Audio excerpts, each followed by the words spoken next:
que vamos a platicar sobre su nuevo documental. Te convertiste de hecho en un documentalista comprometido. Marta Anaya, la entrevista. ¿Qué tal? Bienvenidos a la entrevista. Hoy estamos con don Agustín Gutiérrez Canet, periodista, embajador en retiro, cuya carrera diplomática lo ha llevado, entre otros lugares, pues por Italia, España, Hong Kong, Irlanda, Rumania, y bueno, entre otros, ¿verdad, don Agustín? Y bueno, yo siempre me he preguntado, ¿es cierto que son apartidistas los embajadores ahí en el medio diplomático, que no hay diferencias entre un gobierno y otro? No, no es cierto que sean apartidistas, porque tienen derechos ciudadanos, y un derecho ciudadano es tener simpatías personalmente por algún candidato o algún partido. No le pueden restringir a ningún servidor público sus derechos ciudadanos. Pero, habiendo dicho esto, no debe confundirse sus convicciones personales o inclinaciones a un partido con la labor de ser representante del Estado en el extranjero. Tú sufriste precisamente ahora sí que de los problemas entre presidente, expresidente, candidatos y demás, ¿no es así? Así es, Marta. Tuve dos experiencias. Una en Madrid, cuando yo era ministro de la Embajada de México en el gobierno de Carlos Salinas de Gortari. En ese entonces estaba yo de encargado de negocios temporalmente en la ausencia del embajador que salía, exgobernador del Estado de México, y el nuevo embajador Jesús Silva Herzog. Me llamó el Ministerio de Asuntos Exteriores de España para pedirme que concertara una cita con el ingeniero Cuauhtémoc Cárdenas. Que había sido el candidato contrincante con Salinas. Exactamente. Una época de polarización total. Completamente. Y me sorprendió mucho la llamada. Y lo que decidí fue pedir autorización a mi gobierno, a la Cancillería. ¿Quién estaba en la Cancillería? Era Fernando Solana. Llamé a su oficina, él no estaba, pero me atendió su secretario particular, que entonces era Carlos de Icaza, y le expuse el asunto y me preguntó, ¿qué opinas? Y le dije, pues que deberíamos de aceptar esta petición del gobierno español por tres razones. Primero, porque el gobierno español tiene la práctica de reunirse con figuras de la oposición de otros países. No sería un caso exclusivo el de México. Segundo, porque así demostramos que en México hay una tolerancia a la oposición, que somos un país democrático. Eso pensé yo. Entre comillas. Y tercero, porque si no aceptamos, pues finalmente van a hablar directamente con el ingeniero Cárdenas y no nos vamos a enterar de qué hablaron. Claro. Y la respuesta de este embajador fue, pues allá tú, no hay oposición, pero es cosa tuya. Entonces le dije, pues yo creo que es lo correcto y así procedí. Le hablé al ingeniero Cárdenas, que estaba hospedado en el Hotel Mindanao de Madrid, invitado por la Universidad de Madrid, la principal, y se sorprendió de la llamada que le hablaran a alguien de la embajada salinista. Yo al ingeniero Cárdenas no lo conocía y aceptó. Se llevó a cabo la reunión en el Ministerio de Asuntos Exteriores de España, del Palacio de la Santa Cruz, ahí a un lado de la Plaza Mayor, con Inocencio Arias, que era el secretario de Estado para Asuntos Iberoamericanos. Y ahí en esa reunión estuvo acompañado Cárdenas con su hijo, uno de sus hijos, el más joven, y un asesor. Y Inocencio Arias, el responsable de la política de España hacia Iberoamérica, le preguntó, ¿quién ganó la elección en México? En 1988. Así es. Ajá. Y contestó Cárdenas, yo gané la elección. Y le volvió a preguntar que Inocencio Arias, bueno, y si fuera hoy la elección en México, ¿usted ganaría? Y respondió otra vez, sí, yo ganaría la elección. ¿Cuánto tiempo había pasado de la elección cuando se da esta reunión? Pues ya había pasado como menos de un año. Y acuérdate que había ocurrido este asunto de la quina, que le dio un gran impulso en la opinión pública a favor del presidente Salinas. Claro, que es cuando lo detienen, lo meten a la cárcel, al líder petrolero, ni más ni menos. Así es. Y con un dudoso procedimiento que después se supo que hubo sembrado de cadáveres, etcétera. Pero bueno, el asunto es que para fines de esta historia, el presidente Salinas ya era un hombre con una gran popularidad porque demostraba que estaba en control del poder, que no había sindicatos más poderosos que el gobierno, etcétera. Bueno, ¿y se molestó Salinas porque recibiste a Cuauhtémoc Cárdenas? Mira, yo no sé si se molestó Salinas o no, pero lo que sí supe es que me llamó el subsecretario Andrés Rosenthal para decirme que mi comisión en Madrid había terminado. No. Me encanta. Y bueno, pues le dije que por lo menos entendía los motivos, que había molestia en Los Pinos, porque yo había concertado esta entrevista abiertamente. Yo había pedido instrucciones, no había habido oposición, pero llegó instrucciones de Los Pinos. Supe después que fue Otto Granados quien se molestó, era el secretario particular del presidente, y entonces buscaron en el mapa cuál era el lugar más lejano de Madrid. Es la antípoda, es Hong Kong, y ahí me mandaron de cónsul general. ¿Qué cosa? Uy, qué castigo, ¿eh? Pues sí, no fue un castigo porque realmente fue una oportunidad maravillosa. Fue mi primer ascenso a titular de un consulado general tan importante como es Hong Kong, pero la manera fue un poco ruda. Sí, claro. Y bueno, yo lo acepté y fue una gran oportunidad de conocer China y el gran desarrollo. Claro, pero no me desvío. Castigo. Pero fue un castigo que no resultó serlo. Pero es un poco el punto, o sea, la diplomacia o la política más bien influye mucho, tiene sus intereses, se impone a los embajadores. Sin duda. Sus filias, sus fobias. O sea, son riesgos que corre cualquier embajador. Habiéndote dicho esto de que aunque tengan sus propias convicciones, al final son decisiones políticas que toma el secretario o toma el presidente, porque no están de acuerdo con alguna posición que tenga un embajador. Pero a ti te tocó otra que fue todavía peor, fue fulminante, la de Irlanda con Salinas de Gortari, curiosamente, ¿no? Así es, la secuela de Salinas siguió y fue el propio Ernesto Zedillo quien me nombró embajador después de Hong Kong en Irlanda. Y yo ahí estaba muy quitado de la pena, muy contento, cuando un día me enteré que estaba Salinas en Irlanda. Me llamó el cónsul general, el cónsul honorario de Irlanda, un empresario, Tony Ryan, que es el que fundó Ryanair, y era muy amigo de Salinas.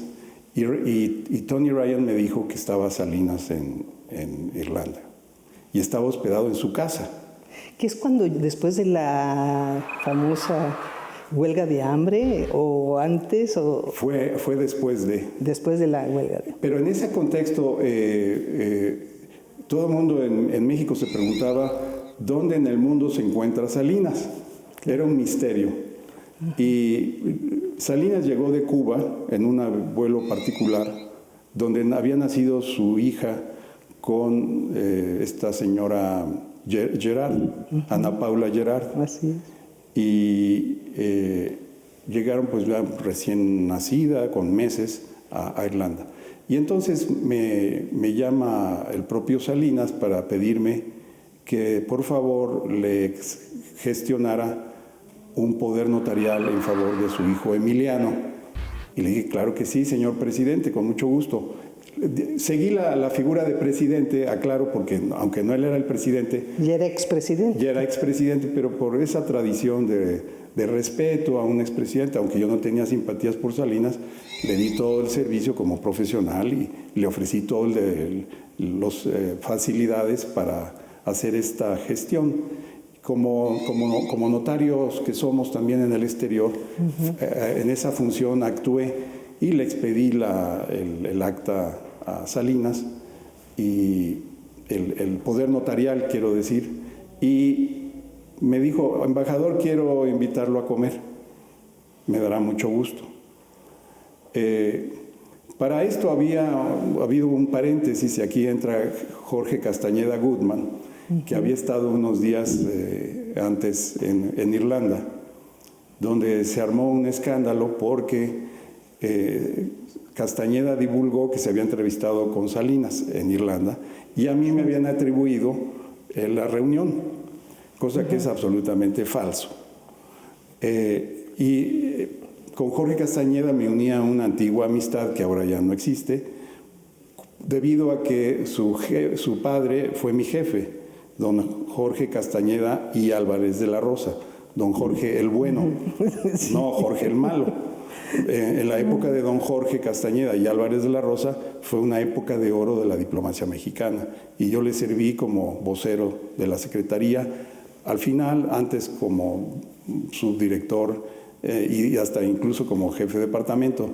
Pero bueno, vuelvo al tema de que le dije a Salinas, acepto, pero con la condición, señor presidente Salinas, que viniera a la residencia. Anda, o sea, a territorio mexicano. A territorio mexicano, cuando el presidente era Zedillo. Uh-huh. Entonces, le pedí que firmara el libro de visitas, y ahí me agradeció al embajador, todo. Y ahí tengo el libro como un recuerdo. ¿Y tú avisaste a la Cancillería? Claro que avisé a la Cancillería, así como yo avisé que España quería hablar con Cárdenas, avisé que Salinas se encontraba en Irlanda y quería hablar conmigo. En realidad no necesitaba yo avisarle, porque ustedes saben muy bien que el Estado Mayor le reporta a Los Pinos, y él estaba rodeado de agentes de seguridad militares. Es cierto. ¿Quién era canciller en ese entonces? En ese entonces era José Ángel Gurría. Claro. Le hablé a Gurría y pues no me tomó la llamada, pedí instrucciones, ¿qué hago con Salinas? Y me contestaron, pues lo mismo, pues allá tú. Bueno, pues yo actué, a pesar de que yo tenía una experiencia negativa por lo que había ocurrido en Madrid. Ahora yo quería dar una lección de civilidad, de educación, recibiendo al que me fue verdugo de esta acción punitiva al haberme enviado a Hong Kong. Yo no le guardo resentimiento, simplemente quiero demostrarle que soy un servidor del Estado, independientemente de su situación política, que en ese momento estaba en un punto bajo.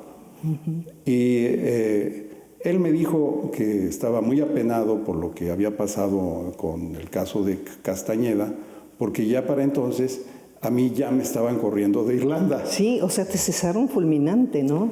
No fue ese, no fue un cese fulminante. Lo que ocurrió fue que me nombraban embajador en Haití.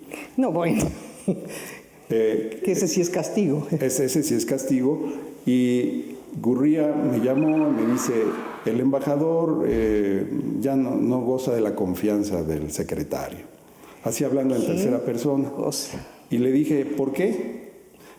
No es porque, no hago la pregunta porque yo fuera ingenuo o no me diera cuenta por qué, sino quería que Gurría dijera la verdad.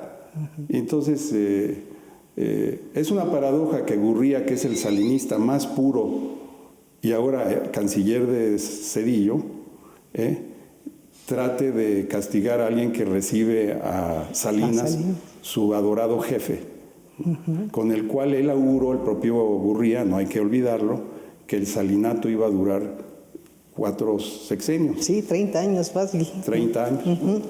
Entonces este es el juego político. Lo que ocurre es que hay una hipocresía entre la teoría y otra es la realidad. De la democracia, la defensa de los derechos humanos y de la libertad de expresión, y otra la forma como las fuerzas de poder ocurren. Y eso yo lo entiendo muy bien. Al final un embajador es un representante personal del presidente y tiene todo el derecho un presidente a nombrar y remover libremente a sus embajadores, tal como lo establece la Constitución. Y yo comprendo muy bien esto. Uh-huh. Cuando ingresé al Servicio Exterior me leí la ley de la orgánica del Servicio Exterior mexicano, la Constitución, y estas son las reglas del juego. Uh-huh. Hay que aceptarlo. Pero yo quise ser coherente con mis propias posiciones, de apertura y de respeto a la figura del presidente, sea quien sea. Y hago un paréntesis, ¿por qué te enojaste con Castañeda? Porque Castañeda me engañó, me traicionó la amistad. En ese momento Castañeda no me advirtió que el motivo de su visita a Irlanda era para reunirse con Salinas, cuando todavía era secreto. Y yo, ingenuamente, y como pretendo ser buen amigo de mis amigos, le ofrecí hospedarse en la residencia de la Embajada de México. Y así ocurrió. Y entonces él publicó que se habían reunido con Salinas, y al saberse que él estaba hospedado en la residencia, la inferencia en México, en el gobierno de Zedillo, es que yo había concertado la cita, y yo lo negué, ¿no? Y me acusaron de tener dinero en Suiza. Hubo varios columnistas que todavía andan ahí dando lecciones de moralidad actualmente, de que yo era corrupto, de que tenía dinero en una cuenta bancaria en Suiza, etcétera.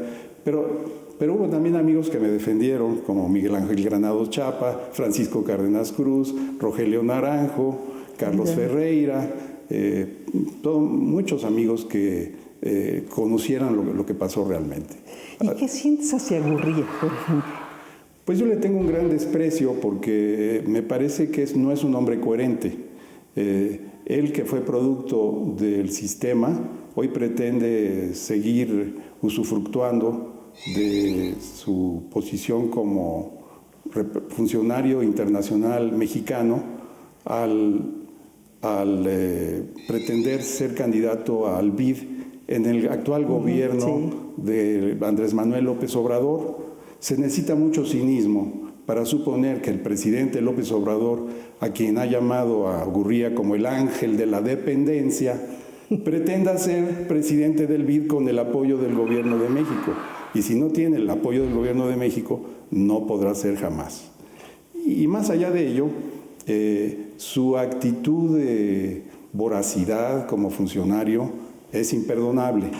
El hecho de que, habiendo estado 6 meses a cargo de Nacional Financiera y haya obtenido una pensión de 120,000 pesos mensuales, aprobada, sí, por el Consejo de Administración, pero sin ninguna base legal, me parece una corrupción. Cuando hay tantos problemas de injusticia a los pensionados que reciben pensiones de 20,000 o de 15,000 o de 10,000 pesos. Esos son los abusos del poder y eso es lo que yo no acepto y que critico en la falta de honestidad de parte de Gurría. Eso es lo que opino yo. En lo personal no tengo ningún problema, lo saludo. Cuando él fue candidato a la OCDE, que es el cargo que actualmente, que ya va a estar por terminar, lo acompañé en Islandia para conseguir el voto del gobierno islandés, acompañando a mi esposa. Y desayuné con él, platiqué con él, y yo soy hombre civilizado, saludo a mis enemigos, ¿adversarios? A mis adversarios, a mis rivales, pero esto no obsta de que yo juzgue negativamente a Gurría. Ahora, realmente, ¿qué sacas? ¿Qué sensación te deja tu paso por la diplomacia? Tú ya eres un embajador retirado. ¿No te queda un mal sabor de boca frente a todo este tipo de cosas que pasaste? No, al contrario, tengo la conciencia tranquila. Si yo hubiera renunciado, abdicado a mis convicciones, hubiera estado yo hundido moralmente.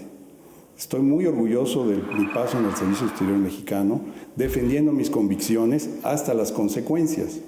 Porque hay que ser muy claros. Muchos dicen que defienden libertades o tienen convicciones políticas, pero siempre andan chaqueteando, como se dice vulgarmente.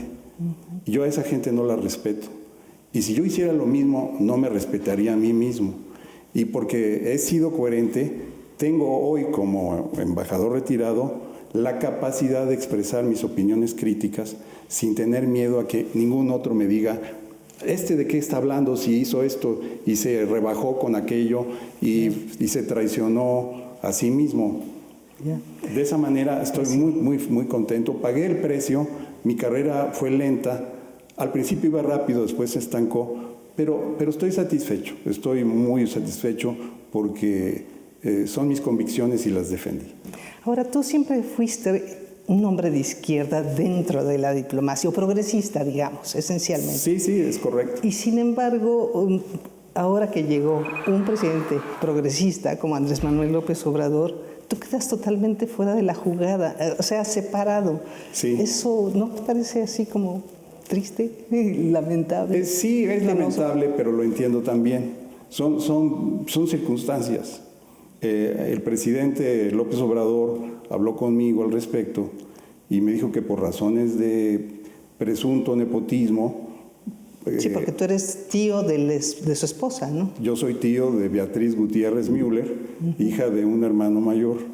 Y yo lo entendí. Y además creo que lo entendí, pero no lo acepto. Porque por un lado creo yo que estoy todavía en condiciones físicas, mentales e intelectuales y de gran experiencia para seguir actuando como representante de México en el exterior.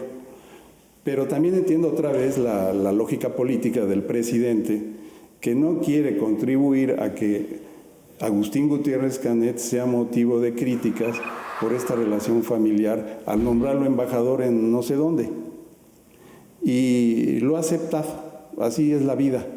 Tenemos que asumir destinos, a veces que son más halagüeños, otras veces son más difíciles, pero repito, la prioridad ahorita es el desarrollo de mi esposa, que aquí hay que decirlo claramente.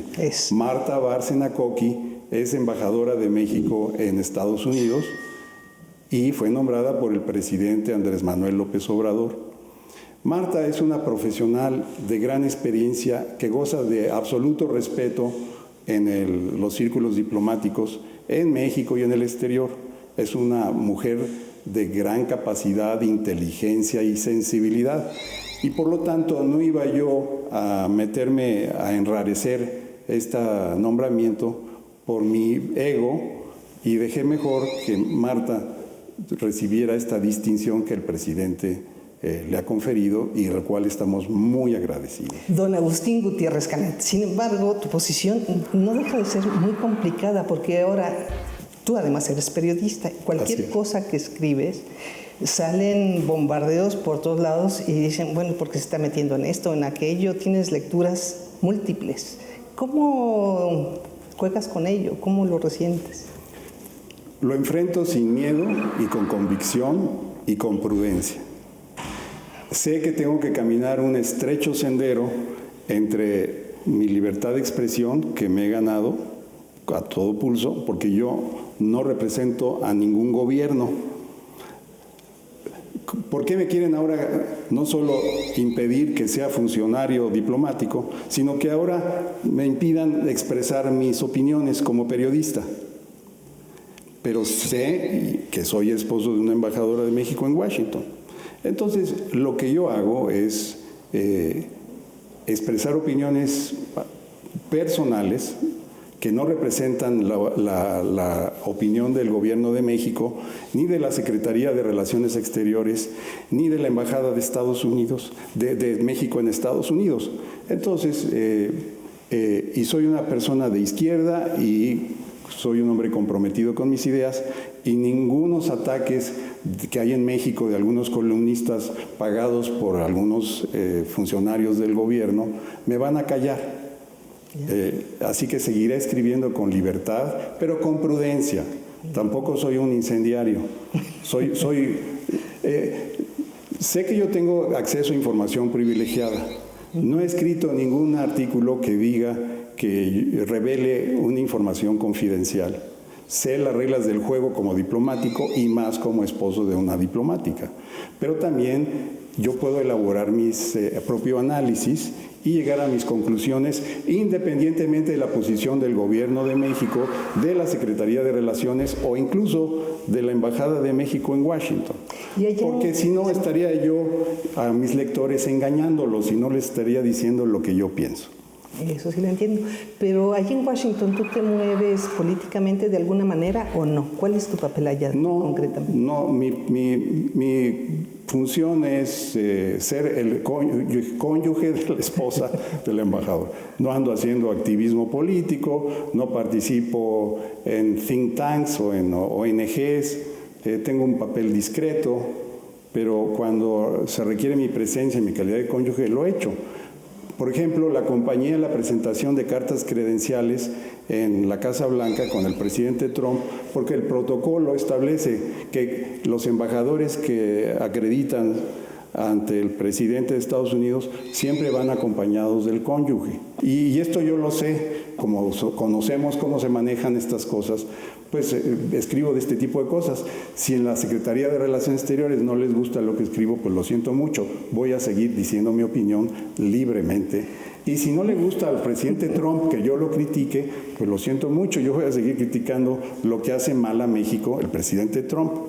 Por cierto que en una ceremonia en el Departamento de Estado me saludó el secretario de Estado Mike Pompeo y me dijo, Ambassador, nice to see you. Entonces, hay que entender que a diferencia de México, Estados Unidos es un país tolerante a la libertad de expresión, donde está muy acendrado un ambiente de la libertad de prensa. Aquí sí somos muy buenos para dar discursos de la libertad de expresión y firmar acuerdos, pero siempre la tentación de la intolerancia de los políticos apaga el fuego de la libertad de expresión. Con eso me quedo, Agustín. Embajador, se nos acabó el tiempo. Muchas gracias. A tus órdenes, Marta. Mucho gusto y gracias por la oportunidad. Gracias a ti. Vamos a platicar sobre su nuevo documental. Te convertiste, de hecho, en un documentalista comprometido. Marta Anaya, la entrevista.